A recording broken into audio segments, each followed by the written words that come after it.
الحمدللہ اہل سنت کا یہ عقیدہ ہے کہ مزارات پر جانا، قبرستان جانا اچھی بات ہے۔ احادیث میں قبرستان جانے کی ترغیب ہے، بلکہ نبی کریم صلی اللہ علیہ وآلہ وسلم شہدائے احد کی زیارت کو جایا کرتے تھے، یعنی جو احد میں شہید صحابہ کرام ہوئے تو ان کی قبور کی زیارت کو جاتے تھے، اور ہر سال جاتے تھے، جیسا کہ امام بخاری کے استاد عبدالرزاق نے لکھا۔ اسی طرح آپ علیہ السلام نے فرمایا کہ تم لوگ قبروں کی زیارت کرو، کیونکہ قبروں کی زیارت سے جو ہے وہ موت یاد آتی ہے، اور اولیاء کرام کے مزارات پر روحانی سکون بھی ملتا ہے، اور ان کی قبور کے اوپر اللہ تعالیٰ کی رحمت نازل ہوتی ہے۔ مسلمانوں کی ایک تعداد وہاں آ کر جب ان کے لیے احسان ثواب کرتی ہے تو بندہ مومن کے دل میں بھی نیک کام کرنے کی رغبت پیدا ہوتی ہے۔ مزارات کا مقصد یہ نہیں ہے جو لوگوں نے ایک پروپیگنڈا بنا دی ہے کہ لو جی پیسے بٹورنے کا ذریعہ ہے یا وہاں شرک ہوتا ہے، ایسا نہیں ہے۔ وہاں لوگ روحانی سکون کے لیے جاتے ہیں، اور کوئی بھی مسلمان کسی قبر کی پرستش نہیں کرتا۔ اگر کوئی بالفرض کرتا ہے تو وہی مشرک ہے، اہل سنت کا اس کے ساتھ کوئی تعلق نہیں۔ اسی طرح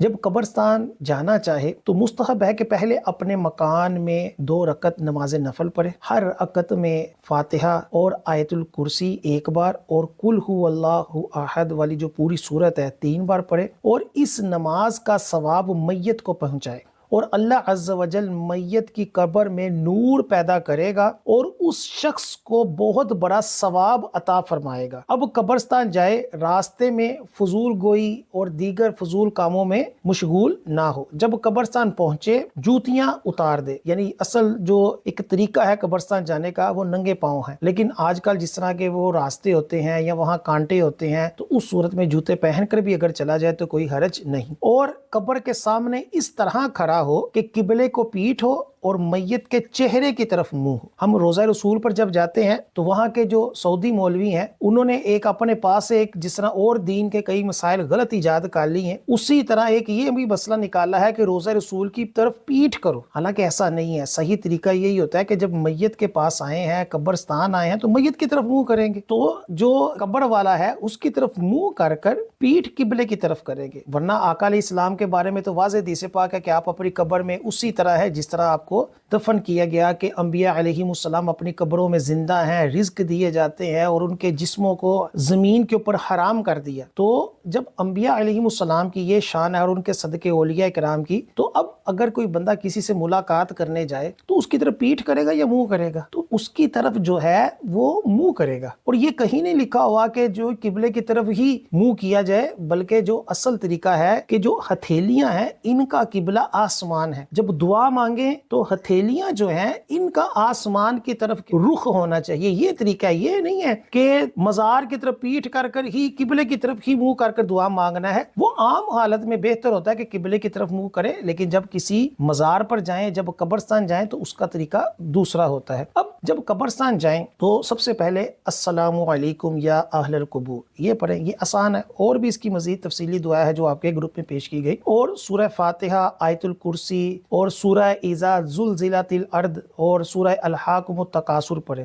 سورہ ملک اور دوسری صورتیں بھی پڑھ سکتا ہے، اور سورہ یاسین تو خاص طور پر پڑھنی چاہیے، اس کی بہت فضیلت ہے۔ 4 دن قبور کی زیارت کے لیے بہتر ہیں، جس میں 2 شنبہ، 5 شنبہ، جمعے کے دن نماز جمعہ افضل ہے۔ اب جو قبرستان کے لیے جو دن ہے اس میں سب سے بہتر جو دن ہے وہ ہے جمعے والا دن، اور جمعے کی نماز کے بعد، اور ہفتے کے دن طلوع آفتاب تک، اور اسی طرح دیگر جو دن ہے جس میں بھی اس کو آسانی ہو، اور جو متبرک راتیں ہیں جیسے شب براءت ہے، اسی طرح لیلۃ القدر ہے، اور جو مقدس رات ہو اس میں بھی زیارت جو ہوتی ہے وہ افضل ہوتی ہے کہ قبور کی زیارت کی جائے، بالخصوص شب برات اور عیدین والے دن۔ اس میں بہت بہتر ہوتا ہے کہ قبور کی زیارت کو جایا جائے، اور عشرہ ذی الحجہ میں بھی بہتر ہے۔ بزرگان دین اولیاء صالحین کے مزارات طیبہ پر جو چادر، جو غلاف ڈالا جاتا ہے تو یہ جائز ہے، اور اس سے مقصود یہی ہوتا ہے کہ صاحب مزار کی عزت اور وقعت لوگوں کے دلوں کے اندر پیدا ہوں، اور لوگ اسی طرح نیک کام کرنے کی کوشش کریں۔ ہاں، جو ڈھول بجا کر چادریں چڑھائی جاتی ہیں اور جو ناچا جاتا ہے یہ سب جو ہے یہ ناجائز ہے۔ اسی طرح اصالہ ثواب کرنا، اس کے اوپر کثیر احادیث موجود ہیں، اور اصالہ ثواب جو ہے وہ کوئی بھی نیکی کر کر پیش کیا جا سکتا ہے، نماز پڑھ کر، اسی طرح روزہ رکھ کر، کوئی بھی نیکی کر کر۔ ہمارے یہاں جو 40واں برسی وغیرہ ہوتی ہے یہ بھی ایک اصالہ ثواب ہی کا طریقہ ہے۔ اب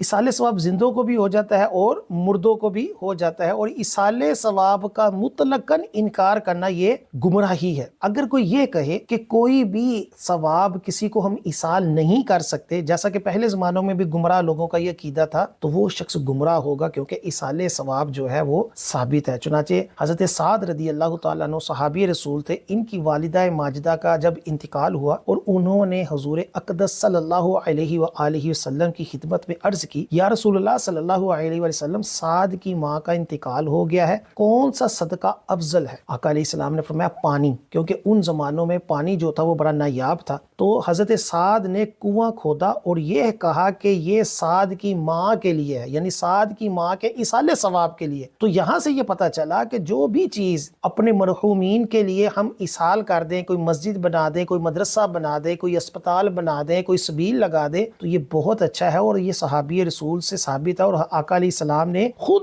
کہا کہ پانی یعنی کنواں جو ہے اس کے لیے ایصال ثواب کر دو، کیونکہ وہاں کنویں کی ضرورت تھی۔ تو ہمارے علاقوں میں جس چیز کی ضرورت ہو، اگر علاقے میں صاف پانی نہیں ہے تو منرل واٹر اگر کوئی لگا دے تو یہ سعادت ہے، اور اسی طرح مسجد کی ضرورت ہے تو مسجد، کوئی مدرسے کی ضرورت ہے تو مدرسہ، اسپتال کی ضرورت ہے تو اسپتال، اپنے مرحومین کے ایصال ثواب کے لیے یہ سب کرنا کیا ہے، یہ بہت ہی اچھا ہے۔ اسی طرح ہمارے یہاں جو یہ کل ہوتے ہیں، چلیسویں ہوتے ہیں، برسی ہوتی ہیں، تو بد مذہب کہتے ہیں کہ یہ کہاں سے ثابت ہے، یہ ایسی بدعت ہے جی، ناجائز و حرام ہے۔ تو دیکھیں ایصال ثواب جو ہوتے ہیں اس کا ایک نام رکھ دیا گیا ہے، ورنہ حقیقتاً تو یہ ایصال ثواب ہے، اور ایصال ثواب کا ثبوت جب احادیث میں موجود ہے تو اب اس کا کوئی بھی نام رکھ دیا جائے تو اس میں کوئی حرج نہیں ہوتا۔ جیسے سب جو فرقے والے ہیں یہ درس قرآن رکھتے ہیں، درس حدیث رکھتے ہیں، اسی طرح اجتماعات کرتے ہیں۔ اب کوئی ان سے یہ پوچھے کہ کون سے صحابہ نے جو ہے وہ اس طرح دینی اجتماعات کیے، تو اب یہی کہا جائے گا جی دیکھیں جی اصل تو مقصد تو دین کی تبلیغ ہے۔ تو ہم بھی یہاں کہیں گے کہ اصل مقصد جو ہے وہ کیا ہے، اپنی میت کو ایصال ثواب کرنا ہے، تو اس کا کوئی بھی نام اگر رکھ دیا جائے تو کوئی حرج نہیں ہے۔ اور یہ جو دن ہوتے ہیں یہ مخصوص دن کر